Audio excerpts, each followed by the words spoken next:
नमस्कार मित्रमैत्रिणींनो, मी शर्मिला कदम अवचार आपल्या शर्मिला स्पंदन या यूट्यूब चॅनलवरती आपले खूप खूप खूप स्वागत करत आहे।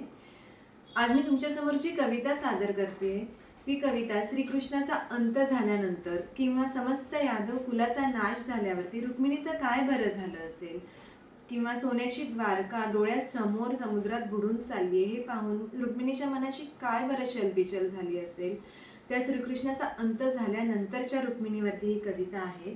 खरं तर कविता पहिल्यांदा वाचली तेव्हा अक्षरशः अंगावर शहारे आले होते, मन अत्यंत भावुक झालं होतं।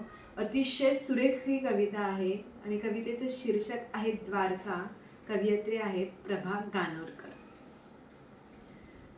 पाणी हल्ले थोडे, पाणी हल्ले थोडे, दिलेले दान परत घेण्याची वेळ आली तेव्हा। पाणी हल्ले थोडे, दिलेले दान परत घेण्याची वेळ आली तेव्हा। खोल आतल्या आत गुदमरले हुंदके, खोल आतल्या आत गुदमरले हुंदके, सारी निर्वानिरव करावी लागली तेव्हा।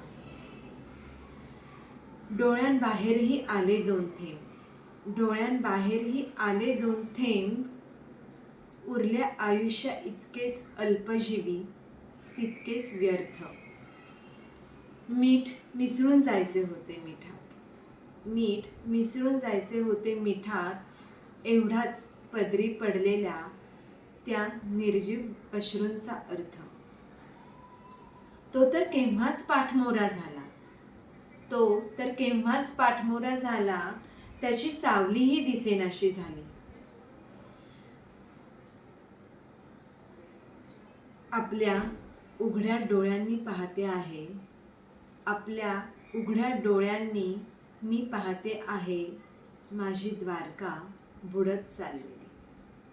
कविता आवडली असेल तर नक्कीच लाईक शेअर सबस्क्राईब करा। धन्यवाद।